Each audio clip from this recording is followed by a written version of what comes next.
My brothers and sisters, may the Lord give you his peace. Years ago, when I was in the seminary, I was taking a course on the four Gospels.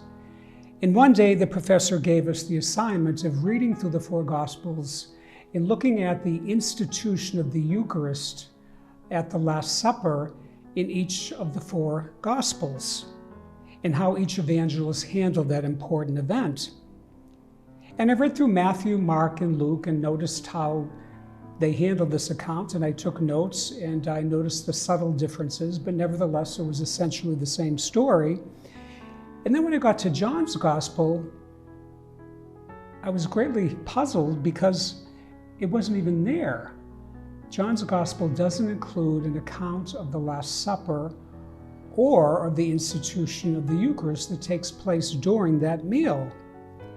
Instead, he substitutes a story of Jesus washing his disciples' feet, which is the gospel that we read on Holy Thursday.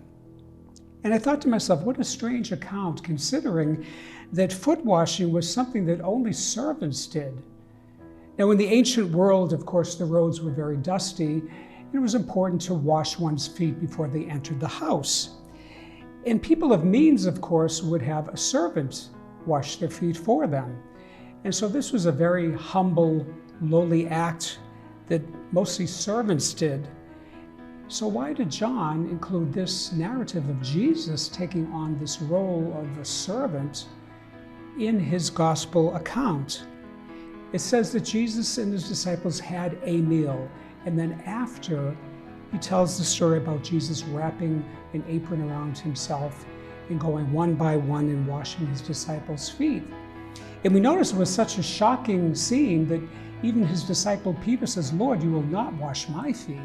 He couldn't believe that Jesus was taking on this role.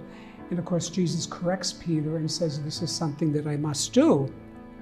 So again, why does John include this instead of the institution of the Eucharist? Well, John's Gospel was written much later than Matthew, Mark, and Luke.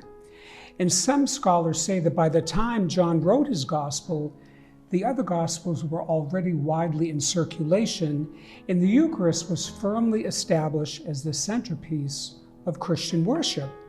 And so it's seen that John wanted to say something different about the Eucharist, not the institution of the Eucharist, but rather how the Eucharist was to be lived out in the lives of daily people. And so Jesus takes on the role of this lowly, humble servant and washes his disciples' feet, but also he tells them, "As I have done, so you must do." Notice he doesn't suggest it would be a good idea if you did this, or why don't you try doing this? He says, you must do. And so Jesus gives this command. And so, my brothers and sisters, we're about to celebrate Holy Thursday, and again, this is the gospel that is proclaimed. And perhaps this year, when we hear this gospel, maybe we'll hear it with fresh insight. And we'll be reminded the Eucharist is not only this great gift that has been left to us, but also a gift that certainly we receive, but we're also called to live out in the course of our daily lives.